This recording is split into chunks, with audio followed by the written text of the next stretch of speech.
اللہ اکبر لا الہ الا اللہ واللہ اکبر وللہ الحمد۔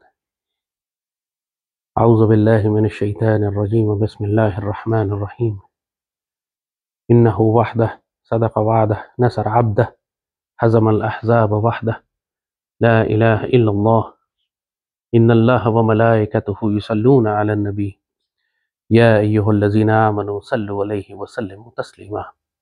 اللہم صلی وسلم وبارک علی سیدنا محمد وعلی آلہ واصحابہ وازواجہ وذریتہ اجمعین بقدر حسنہ ونورہ وجمالہ وکمالہ۔ قرآن پاک میں اللہ تعالیٰ ایک بڑی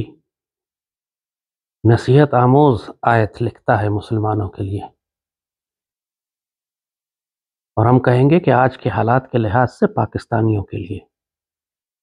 کیونکہ ہم مخاطب پاکستانیوں سے ہیں۔ آج بہت سخت وارننگ ہے اللہ کی طرف سے، بہت سخت تنبیہ ہے۔ اللہ تعالیٰ فرماتے ہیں وَعَلَمُوا إِنَّ اللَّهَ يَحُولُ بَيْنَ الْمَرْءِ وَقَلْبِهِ۔ آگے اس سے پہلے کی آیتیں اور اس کی بعد کی آیتیں بھی بیان کریں گے، فی الحال صرف اس حصے پر بات کرتے ہیں۔ وَعَلَمُوا إِنَّ اللَّهَ يَحُولُ بَيْنَ الْمَرْءِ وَقَلْبِهِ۔ انسان کے وجود کے رونگٹے کھڑے ہو جاتے ہیں اس آیت کا مفہوم پڑھ کے اور سوچ کے اور سن کے۔ اللہ تعالیٰ شروع کرتا ہے وَعَلَمُوا، اچھی طرح جان لو اس بات کو۔ اللہ تنبیہ کر رہا ہے، نصیحت کر رہا ہے، تاکید کر رہا ہے، اچھی طرح جان لو اس بات کو۔ اس کا مفہوم ہم بیان کریں گے کہ ایک وقت ایسا بھی آتا ہے کہ جب اللہ تمہارے اور تمہارے دل کے درمیان حائل ہو جائے گا، جب اللہ تمہارے اور تمہارے دل کے درمیان میں آ جائے گا، یعنی جو تم کرنا چاہو گے اللہ تمہیں نہیں کرنے دے گا۔ جو تمہارا دل چاہے گا کہ میں کروں، راستے میں اللہ کھڑا ہوگا، تمہیں نہیں کرنے دے گا۔ اور اس آیت سے پہلے جو آیت ہے سورہ انفال میں، جو اللہ تعالیٰ نے پوری یہ صورت ہی جلالی ہے، سورہ انفال، سورہ توبہ، یہ تو بالکل جہادی جلالی، اور سورہ توبہ تو اتنی جلالی ہے کہ اللہ نے اس سے پہلے اپنے رحمان اور رحیم ہونے کا ذکر ہی نہیں کیا۔ یہ واحد صورت ہے جو بسم اللہ الرحمن الرحیم سے شروع نہیں ہوتی، سورہ توبہ۔ اور یہ سورہ انفال بھی منافقین کے بارے میں، جہاد کے بارے میں، مومنین کو تنبیہ اور نصیحت کہ منافقت نہ کرنا ورنہ تمہارے ساتھ کیا ہوگا۔ اور یہ صرف پاکستانی قوم کے لیے آج شروع ہوتی یا ایھا الذین آمنو، اور دیکھو ایمان والوں سے مخاطب ہے اللہ، کافروں سے مخاطب نہیں ہے۔ اللہ مخاطب ایمان والوں سے ہے جو دعویٰ کرتے ہیں کہ ہم مسلمان ہیں، ہم پاکستانی، ہم سب صاحب ایمان ہیں۔ دعویٰ تو ہمارا ایمان کا ہی ہے نا، لیکن تنبیہ دیکھو، یہ اللہ کافروں اور منافقوں سے بات نہیں کر رہا ہے، یہ اللہ اس سے بات کر رہا ہے جو ایمان کا دعویٰ کرتا ہے۔ یا ایھا الذین آمنوا استجیبوا للہ ورسولہ اذا دعاکم لما یحییکم۔ اے ایمان والو، جواب دو اس پکار کا جب اللہ اور اس کے رسول صلی اللہ علیہ وآلہ وسلم کی اس پکار کا جواب دو جب سیدی رسول اللہ تمہیں آواز دیں، اور جو وہ آواز دے رہے ہیں، جس چیز کی طرف تمہیں وہ آواز دے رہے ہیں، اس میں تمہاری زندگی ہے، اس سے تم زندہ ہو جاؤ گے، اس سے تمہیں حیات حقیقی ملے گی، اس سے تمہیں حقیقی آزادی ملے گی، اس سے تمہیں دائمی ابدی زندگی ملے گی۔ لما یحییکم، جس سے تمہیں زندگی ملتی ہے۔ یا ایھا الذین آمنو، اے ایمان والو، جواب دو اللہ اس کے رسول صلی اللہ علیہ وآلہ وسلم کا جب سیدی رسول اللہ تمہیں آواز دیں، جب سیدی اذا دعاکم لما یحییکم، جس سے تمہیں زندگی ملتی ہے۔ اور اس کے بعد وہ آیت ہے، اب آپ کو اس کی ترتیب اور سیاق و سباق سمجھ آئے گا۔ پہلے اللہ اس کے رسول، حکم دیا جا رہا ہے کہ جو سیدی رسول اللہ تمہیں پکاریں اللہ اس کے رسول کی جانب، اس کا جواب دو، کیونکہ تمہاری حقیقی زندگی اسی میں ہے۔ اور اس کے بعد فرمایا گیا ہے خبردار ہو اس وقت سے، اگر تم نے اس پکار کا جواب نہیں دیا تو ایک وقت ایسا آئے گا کہ تمہارا دل چاہے گا بھی کہ وہ کرے، جواب دے، لیکن اللہ پھر تمہیں توفیق اور اجازت نہیں دے گا۔ ان اللہ یحول بین المرء وقلبہ وانہ الیہ تحشرون۔ سب آخر میں گھوم کے تو تم نے اللہ کے پاس ہی جانا ہے نا، سب کو جمع کرے گا تمہیں۔ اور پھر اگلی آیت سنیں ذرا کیا ہے، زیادہ عبرت والی ہے، وجود کے رونگٹے کھڑے کر دینے والی ہے۔ اور یہ تینوں آیتوں کا سیاق و سباق آج پاکستانی قوم پر نافذ کر کے دیکھ لیں ہم کس جگہ کہاں کھڑے ہیں۔ اس کے بعد وہ آیت آتی ہے وَاتَّقُوا فِتْنَةً لَا تُصِيبَنَّ الَّذِينَ ظَلَمُوا مِنْكُمْ خَاصَّةً وَاعْلَمُوا أَنَّ اللَّهَ شَدِيدُ الْعِقَابِ۔ اس فتنے سے ڈرو کہ جب وہ تمہارے معاشرے پر، تمہاری قوم پر آئے گا تو صرف ان لوگوں پر نہیں آئے گا جو تم میں ظلم کیا کرتے تھے۔ اچھی طرح جان لو کہ اللہ پھر شدید انتقام لینے والا ہے۔ وَاعْلَمُوا أَنَّ اللَّهَ شَدِيدُ الْعِقَابِ، ایسا عذاب دے گا دماغ ٹھیک کر کے رکھ دے گا تمہارا۔ یہ آیتیں ہیں صحیح بخاری کی حدیث شریف میں سیدی نے فرمایا، جس کا مفہوم ہے کہ جب عذاب آتا ہے تو کسی قوم پر لکھ دیتا ہے اللہ، تو پھر پوری قوم پر آتا ہے، اچھے برے بڑے بوڑھے بچوں سب پہ آتا ہے۔ پھر اللہ ان کے اعمال کے مطابق ان کو اجر دے کے حساب کر کے ان کو معاملہ الگ کر دیتا ہے۔ ظاہر ہے جو بے گناہ مارا جائے گا، جو معصوم تھا، جس کی ذمہ داری نہیں تھی، اللہ اس کو جنت میں ڈال دے گا۔ عذاب سب پہ آئے گا، بمباری ہوگی تو پوری قوم پر ہوگی، زلزلہ آئے گا تو پوری قوم پر آئے گا، پتھروں کی بارش ہوگی تو پوری قوم پر ہوگی، سب مریں گے، کوئی نہیں بچے گا۔ کچھ کی بدعمالیاں ہوں یا تمام کی بدعمالیاں ہوں، جب عذاب آئے گا تو پوری قوم پر آئے گا۔ اور یہاں بھی اللہ یہی فرما رہا ہے یا ایھا الذین آمنوا استجیبوا للہ ورسول۔ سورہ توبہ، سورہ انفال، جگہ جگہ لکھا ہوا ہے کیا ہو گیا ہے تم لوگوں کو کہ تم اللہ کی راہ میں نہیں نکلتے؟ جب زمین میں کمزور مسلمان عورتیں اور بچے پکار پکار کر کہہ رہے ہیں میرے مالک اپنی طرف جانب سے ہمیں کوئی مددگار عطا فرما، کوئی مددگار بھیج ہمارا جو ہمیں بچائے۔ آج سورہ توبہ اور سورہ انفال نکال کر پڑھنا، اللہ کا جلال دیکھنا، اور یہ دیکھنا کہ یہ پاکستانی قوم پر کیسے نافذ ہو رہا ہے کہ جب چاروں جانب سے مسلمان پکار پکار کے چیخ کر پاکستان کو بلا رہے ہیں، مسلمانوں کو بلا رہے ہیں کہ آؤ ہمیں ظالموں سے نجات دو، چاہے کشمیر ہو، چاہے بھارت ہو، چاہے فلسطین ہو، اور ہم زمین سے چپکے رہ جاتے ہیں۔ یہ قرآن کے الفاظ ہے ثقلتم فی الارض، تم زمین سے چپکے رہ جاتے ہو، نکلتے نہیں اپنے گھروں سے۔ کیونکہ فرمایا یہی کہ ایک وقت آ جائے گا جب تمہارا دل بھی چاہے گا کہ تم کرنا چاہو، لیکن اب اللہ کی جانب سے پابندی لگ چکی ہوگی۔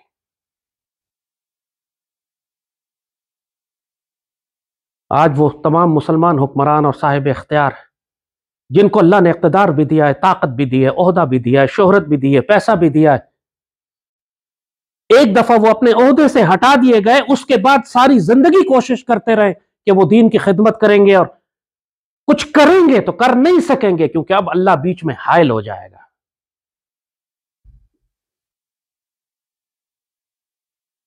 یہ تو انسان کی زندگی کے ہر موقع پر یہ آیت نافذ ہوتی ہے۔ تم نے اگر ماں باپ کی خدمت آج نہیں کی، ان کو تنہا چھوڑ دیا، ان کو اکیلا چھوڑ کر باہر چلے گا، عیاشیاں کرتے رہے، جب وہ دنیا سے گزر جائیں گے پھر تمہارا دل کرے گا کاش مجھے موقع ملتا، میں خدمت کر لیتا، لیکن اب اللہ بیچ میں حائل ہو چکا ہے۔ تم نے کسی کی امانتیں دینی ہیں، تم نے کسی کے پیسے مارے ہوئے ہیں، تم نے کسی کے مال کو زیادتی کے ساتھ ضبط کیا ہوا ہے، تم دیتے نہیں ہو۔ جب تم پر فالج گرے گا اور تم بستر پہ لیٹے ہوگے اور تم پر اللہ کا عذاب آئے گا، اس وقت تمہارا دل چاہے گا کاش میں لوگوں کے ساتھ زیادتی نہ کرتا، لیکن اب اللہ تمہارے اور تمہارے دل کے درمیان حائل ہو چکا ہے۔ اب تم نہیں کر سکو گے، چاہے جتنے مرضی روتے رہو، جتنی مرضی ندامت ہو، جتنا مرضی چیخے مارو، تمہارا وقت گزر گیا۔ اسی لیے زندگی کے معاملات کو کل پر مت رکھو، تمہیں نہیں معلوم کل تمہارے لیے کیا لے کر آئے گی۔ بڑوں نے فرمایا کہ انسان پر جائز نہیں ہے کہ 3 دن اس پر ایسے گزریں کہ وہ اس نے وصیت نہ لکھی ہوئی ہو۔ اس نے اپنی ذمہ داریاں ادا نہ کی ہوئی ہوں، اس نے سارے کام اپنے نپٹائے ہوئے نہ ہوں، سیدھے نہ کیے ہوئے ہوں، اس آسرے پہ نہ بیٹھے رہو کہ میرے پاس بہت وقت ہے بعد میں کر لوں گا، اس آسرے پہ نہ بیٹھے رہو کہ ہماری تو معیشت کمزور ہے، ہم فلسطین کی مدد کیسے کریں گے؟ کیونکہ جب اللہ کا عذاب آئے گا تمہارے اوپر، کیونکہ تمہیں حکم یہ دیا گیا استجیبوا للہ والرسول اذا دعاکم لما یحییکم، اللہ اس کے رسول کی پکار پر لبیک کہو جب سیدی رسول اللہ تم کو آواز دیں اس چیز کی جانب جس میں تمہاری حقیقی زندگی ہے۔ تم بہانے کر رہے ہو، تمہیں اس وقت سے خوف نہیں آتا کہ جب تم کرنا چاہو گے بھی تو تم نہیں کر سکو گے، کیونکہ اللہ تمہارے اور تمہارے دل کے درمیان حائل کھڑا ہوگا، اور پھر وہ عذاب آئے گا تمہاری قوم کے اوپر جو صرف ان پر محدود نہیں ہوگا جو تم میں ظلم کرتے تھے۔ اور یاد رکھو اللہ بڑا شدید عذاب دینے والا ہے، شدید العقاب۔ صرف یہ 3 آیتیں اگر آج پاکستان کے قوم، علماء، اشرافیہ، حکمرانوں، عدلیہ، ججوں کو، جرنیلوں کو سمجھ آ جائیں تو اس قوم سے عذاب ٹل جائے، لیکن یہ قوم اپنے اوپر حجت تمام کر چکی ہے۔ اور جب اللہ فیصلہ کر دیتا ہے نا، جب اللہ حائل ہو جاتا ہے، جب اللہ کہہ رہا ہے کہ وہ حائل ہو جاتا ہے انسان کے قلب، اور یہ انسان کے ساتھ بھی ہے اور قوموں کے ساتھ بھی ہے، اللہ قوموں کے قلب اور قوموں کے وجود کے درمیان میں بھی ہے، جب اللہ حائل ہو جاتا ہے پھر وہ قوم کرنا بھی چاہے تو نہیں کر سکے گی۔ جب ایک دفعہ ہلاکو خان نے بغداد میں کھوپڑیوں کے پہاڑ بنا دیے تو اس کے بعد اگر کوئی مسلمان حرکت میں آیا تو کیا فائدہ؟ جب ایک مرتبہ اہل کوفہ کے شیعوں نے سیدنا امام حسین کو دھوکہ دے دیا اور اہل بیت کو اور پورے خاندان رسول کو شہید کروا دیا، اس کے بعد تم توابین کی فوجیں بناتے رہو تو کیا فائدہ؟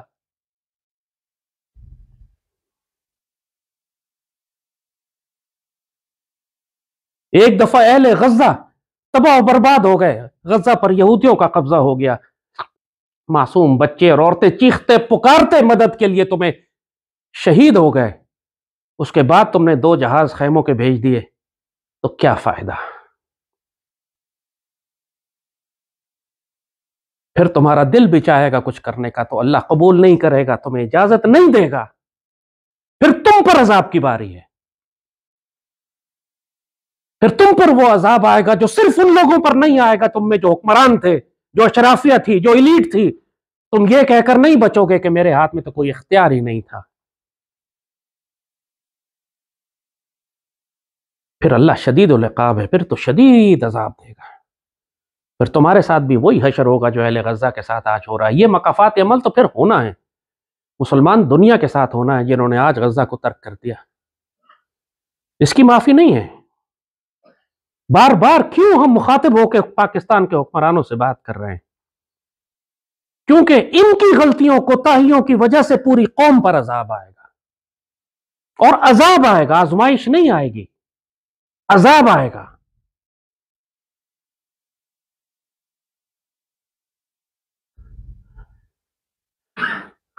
اس وقت معافی نہیں ملے گی۔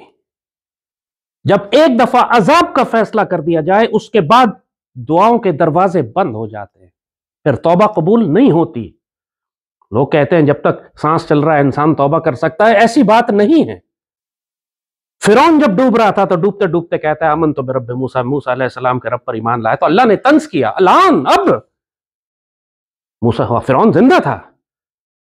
لیکن عذاب دیکھنے کے بعد توبہ قبول نہیں ہے۔ جب تاتاریوں نے بغداد پر حملہ کیا تو لوگ حضرت فرید الدین عطار کے پاس گئے، حضرت دعا کیجئے کہ تاتاری حملہ آور ہو چکے ہیں، فرمایا نہیں، اب دعا کا وقت نکل گیا، کتابیں رکھ دو، تلواریں نکالو،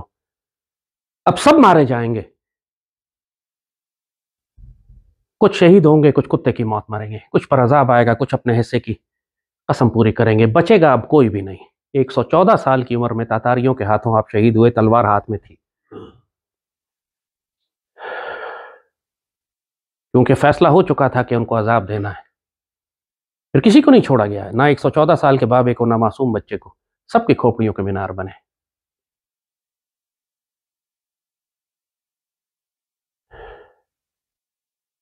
ڈرو اس وقت سے کہ جب اللہ تمہارے اور تمہارے دل کے درمیان حائل ہو جائے، پھر تم چیخیں مارو گے،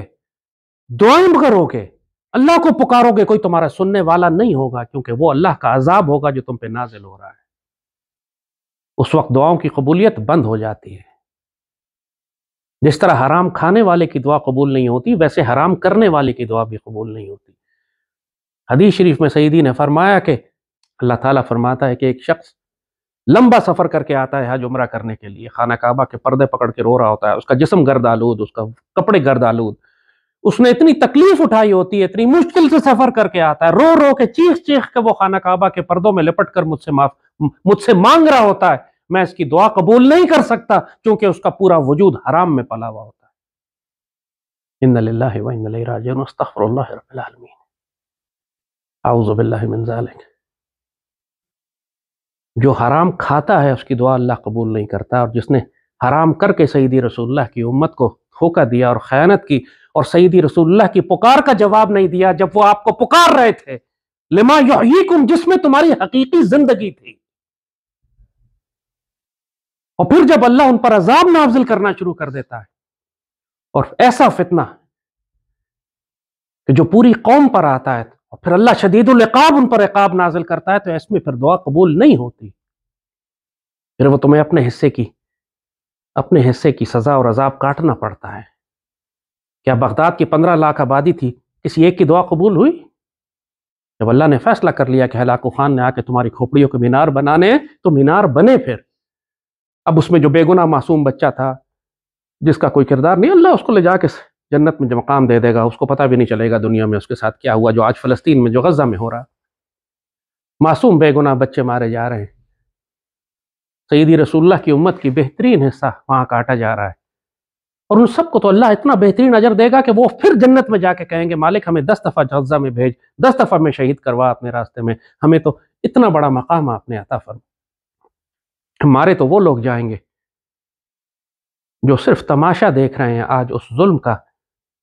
جس طرح اہل کوفہ تماشا دیکھ رہے تھے خانوادہ رسول کی شہادت کا۔ بعد میں تمہاری توبہ سے کیا فرق پڑتا ہے؟ جی ہم نے بڑا گروہ بنا لیا، توابین ہیں، ہم توبہ کرنے والے ہیں، ہم جا کے یہ تو تمہاری مرضی ہے، تم اپنے آپ کو توابین کہہ رہے ہو، اللہ نے تو تمہیں توابین نہیں کہا۔ ڈرامہ تو تم جو مرضی مچا لو، پوری مسلمان امت اگر آج بیٹھ کے روئے پٹے ماتم کرے، صدقہ خیرات کرے، نمازیں پڑھے، حج کرے، زکات دے، اگر غزہ ختم ہو گیا تمہارا کچھ بھی قبول نہیں ہونے والا۔ کہ آج تمہیں پکارا گیا ہے فلسطین کے لیے، آج تمہیں پکارا گیا ہے سیدی رسول اللہ کی امت کے بہترین حصے کے لیے، اور تم زمین سے چپک کے رہے گا کیونکہ تم کو اپنی کاروبار اور اپنی بیویاں اور اپنے پیسہ اور اپنے مال و دولت اور اپنا اقتدار تمہیں زیادہ پسند ہے، تو پھر انتظار کرو اللہ کے فیصلے کا، کہ جب وہ آئے گا تو صرف ان لوگوں پر نہیں آئے گا تم میں جو ظلم کیا کرتے تھے، اور جب تک اللہ تسلی سے پھر تمہارے اندر سے فتنے ختم نہیں کر دے، تمہارے سروں کے مینار نہ بنا لے، وہ نہیں رکے گا۔ شکایت مت کرنا، اس قوم کی اشرافیہ اور حکمرانوں سے لے کر اس قوم کے عام فرد تک ہر ایک پر حجت تمام ہے۔ میرے مالک گواہ رہنا اس بات کا، ہمیں ان ظالموں میں شامل مت فرمانا کہ جن پر آپ کا عذاب آئے، ہمیں سعادت کی زندگی دینا میرے مالک، اور شہادت کی موت نصیب فرمانا۔ آپ سے درخواست ہے کہ ہمیں اس جماعت میں شامل فرمانا کہ جو سیدی رسول اللہ کی حدیث شریف کے مطابق غزوہ ہند کی سعادت جس کے نصیب میں ہوگی، جو دہلی فتح کرے گی، جو وہاں کے حکمرانوں کو زنجیروں میں لپیٹ کر لائے گی، پھر واپس پلٹے گی، پھر فلسطین جائے گی، اور وہاں پہ یہودیوں کو ان سے انتقام لے گی۔ میرے مالک کی سعادت ہمیں عطا فرمانا، ہمارے دل ٹھنڈے کرنا میرے مالک۔ آج ہم بہت بے بس ہیں، ہم نے یہ انتقام لینا ہے میرے مالک، ان معصوم بچوں کا انتقام لینا ہے جن کے ٹکڑے ٹکڑے کیے جا رہے ہیں، ہمارے کلیجوں کو ٹھنڈک پہنچانا ہے، ہمارے ہاتھوں ان کو قتل کروانا ہے، ان ذلیلوں کو، ان مرتدوں کو، ان مشرکوں کو، ان صہیونیوں کو ہمارے کلیجے ٹھنڈے کرنا میرے مالک۔ ہم نے سیدی رسول اللہ کا انتقام لینا ہے، ہمیں خلافت علی منہاج النبوہ نصیب کرنا ہے، ہمیں اس جماعت میں شامل فرمانا جو سیدی رسول اللہ کے ادنیٰ سپاہی ہوں گے، ہمیں ان ظالموں میں شامل نہ فرمانا جن کے قلب اور جن کے درمیان اللہ حائل ہو جاتا ہے اور جو اللہ کے عقاب کے مستحق ہیں، عذاب کے مستحق ہیں۔ ربنا ہم نے اپنی جانوں پہ بہت ظلم کر لیا ہے، ظلمنا انفسنا، اگر آپ نے ہماری مغفرت نہ فرمائی، رحم نہیں فرمایا تو ہم بہت نقصان اٹھانے والوں میں سے ہو جائیں گے۔ ہم آپ سے راضی میرے مالک، ہم لبیک کہتے ہیں اللہ اس کے رسول صلی اللہ علیہ وآلہ وسلم کی پکار کا، جب سیدی رسول اللہ ہمیں پکارتے، ہمیں اس جماعت میں شامل فرمانا، انبیاء صدیقین شہداء اور صالحین کی۔ مالک ان ظالموں سے ہم بری ہیں، ان ظالموں سے ہم بری ہیں، میں مالک گواہ رہنا، اپنے ملائکہ کو بھی گواہ کرنا اور مومنین کو بھی گواہ کرنا، ہم ان ظالموں سے بری ہیں میرے مالک، ہم ان کے گناہ میں شریک نہیں، ہم بے بس ہیں۔ صلی اللہ تعالی علی خیر خلقہ نور عرشی